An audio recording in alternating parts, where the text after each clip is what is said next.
Hello guys, चलिए शुरू करते हैं हम अपनी आज की क्लास। हमारा आज का चैप्टर है इलेक्ट्रिसिटी। पिछली क्लास में हम लोग चार्ज, करंट, एमीटर के बारे में पढ़े थे। एमीटर कैसे कार्य करता है पढ़े थे। वर्क, पोटेंशियल भी जाने थे। उसी पे कुछ डायग्राम देखते हैं, आगे देखते हैं। इलेक्ट्रिक पोटेंशियल और पोटेंशियल डिफरेंस के बारे में जानते हैं। पिछली क्लास में हम इसके बारे में पढ़ चुके हैं। देखिए इस डायग्राम में से समझते हैं कैसे इलेक्ट्रिक पोटेंशियल और पोटेंशियल डिफरेंस कार्य करता है। जो हमारा ये वायर दिख रहा है, वायर में क्या होता है, इलेक्ट्रॉन्स होते हैं, लेकिन ये किसी पर्टिकुलर दिशा में मूव कराने के लिए हम क्या पढ़े थे, एक्सटर्नल फोर्स की आवश्यकता पड़ती है इलेक्ट्रॉन्स को। तो इसमें हम बैटरी से क्या किए हैं, एक्सटर्नल फोर्स दिए हैं, तो ये क्या हो रहा है, करंट फ्लो हो रहा है, हमारा बल्ब जल रहा है। देखिए फिगर में दिख रहा है, ये बैटरी है, इसके ये क्या है, दो इलेक्ट्रोड है। इसको ये मान लीजिए पॉजिटिव है और एक निगेटिव इलेक्ट्रोड है। ठीक है, फिगर में अच्छे से समझिए क्या होता है। इसमें केमिकल रिएक्शन होता है। ठीक है, इसके अंदर जो बैटरी के अंदर क्या होता है, केमिकल रिएक्शन होता है। तो ये जो इसके इलेक्ट्रोड हैं, इलेक्ट्रोलाइट द्वारा इसमें केमिकल रिएक्शन होता है।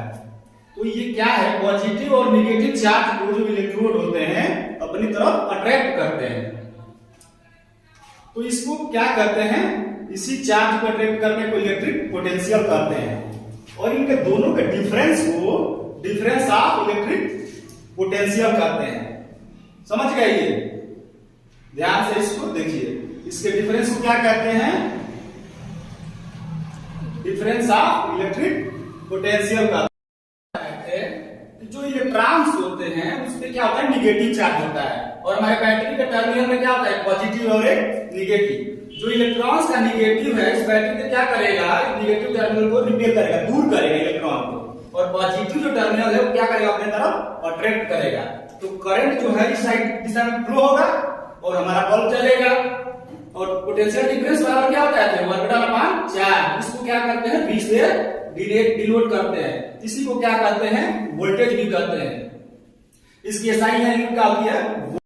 आगे हमको क्या पढ़ना है, वोल्टमीटर के बारे में। ये वोल्टमीटर का डायग्राम है। यहाँ क्या होता है, वोल्टमीटर का डायग्राम में V होता है, एमीटर में क्या होता था, A होता था। ठीक है, यहाँ पे डायग्राम समझ गए।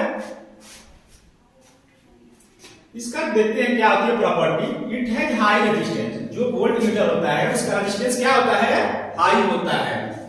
It always connected to parallel. इसका सर्किट होता है वोल्टमीटर का कैसे वर्क करता है, पैरेलल इसको कनेक्ट किया जाता है। कैसे, जैसे ये बल्ब है,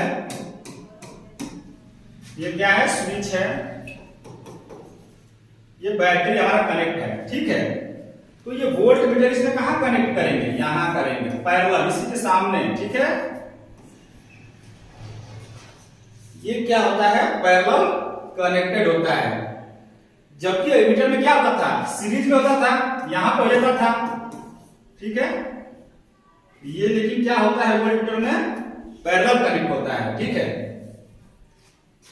इसका पॉजिटिव टर्मिनल क्या होता है, पॉजिटिव से, और निगेटिव से कनेक्ट होता है। ठीक है, इसको यहां भी कनेक्ट कर सकते हैं, ऐसे भी लिख सकते हैं,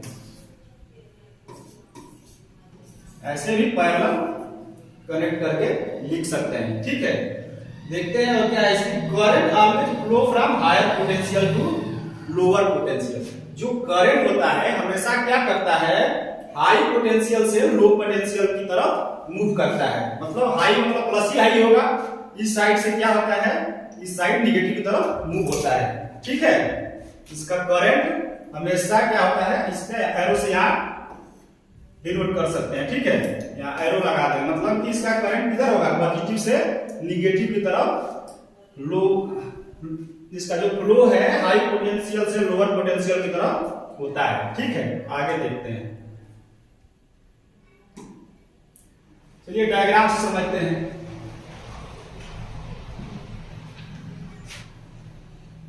देखिए ये बैटरी से कनेक्ट है, स्विच ऑन किया, बल्ब जला, पैरेलल कनेक्टेड है। ठीक है, वोल्टमीटर बता रहा है रीडिंग। यही इसका डायग्राम है, ठीक है। ये क्या है, एनालॉग मीटर है, ठीक है। अब तो डिजिटल आ रहा है, तुरंत बता दे रहा है, जैसे 4.6, 7 जो भी है तो एग्जैक्ट बता दे रहा है। ये क्या है, एनालॉग है, इसको कहते हैं, ठीक है। अब डिजिटल मीटर आ रहे हैं, चलिए आगे देखते हैं। तो आगे हम पढ़ते हैं ओम्स लॉ। ओम्स लॉ क्या होता है? ओम्स लॉ पढ़ने से पहले डायग्राम से वर्क कैसे करता है इसके बारे में समझते हैं। ये डायग्राम हम पीछे पोटेंशियल डिफरेंस निकालने में समझ चुके हैं।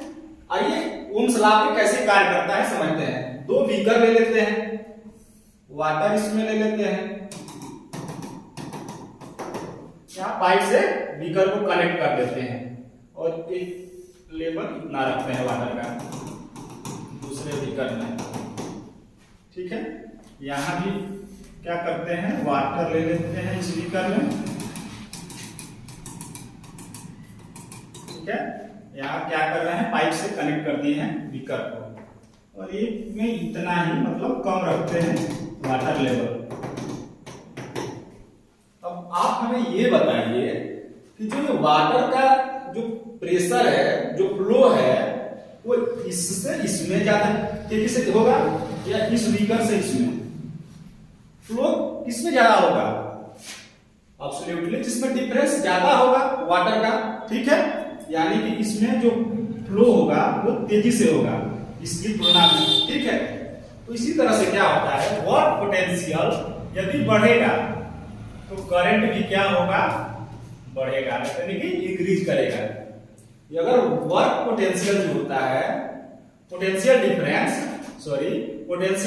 और डिक्रीज करेगा तो ये करंट भी क्या करेगा, डिक्रीज करेगा, ठीक है। यानी कि V डायरेक्टली प्रोपोर्शनल होता है करंट के, यही क्या है, ओम्स लॉ है, ठीक है। यानी कि पोटेंशियल डिफरेंस बढ़ेगा तो करंट का फ्लो भी इंक्रीज करेगा, अगर पोटेंशियल डिफरेंस डिक्रीज करेगा तो करंट भी डिक्रीज करेगा, ठीक है। इसको क्या करते हैं, V इक्वल टू I, और ये इनवर्सली प्रोपोर्शनल का साइन हटाने के लिए यहाँ क्या कर देते हैं, एक कांस्टेंट रख देते हैं, क्या, रेजिस्टेंस, ठीक है। V इक्वल टू IR, ठीक है, ये रेजिस्टेंस है। आइए ओम्स लॉ को डेफिनेशन से समझते हैं। डेफिनेशन देखते हैं। Potential difference across two points of material conductor is directly proportional to current passing through the circuit provided its temperature remains constant. क्या बताए थे, वर्क पोटेंशियल क्या होता है, डायरेक्टली प्रोपोर्शनल टू करंट, यानी कि किसी मेटेलिक वायर में ये दोनों इसके क्या है, पॉइंट है, इसका जो डिफरेंस होगा किस पे डिपेंड करता है, करंट, यानी कि करंट के क्या होता है, प्रोपोर्शनल होता है। V directly proportional to current, V equal to IR, जहां R क्या है, रेजिस्टेंस, यही क्या है, ओम्स लॉ है, ठीक है। इसका ग्राफ से समझते हैं। ये एक्स पे क्या हो गया, करंट हो गया एक्स एक्स पे, और ये वोल्टेज हो गया किस पे, वाई एक्स पे, ठीक है। इसका क्या होता है, सीधे एकदम स्ट्रेट लाइन होती है, जो इसका ग्राफ बनता है स्ट्रेट लाइन होता है, ठीक है। यहां भी हो सकता है, लेकिन इसका क्या है, स्ट्रेट लाइन होनी जरूरत है, यही क्या है, ओम्स लॉ है, ठीक है। आगे देखते हैं।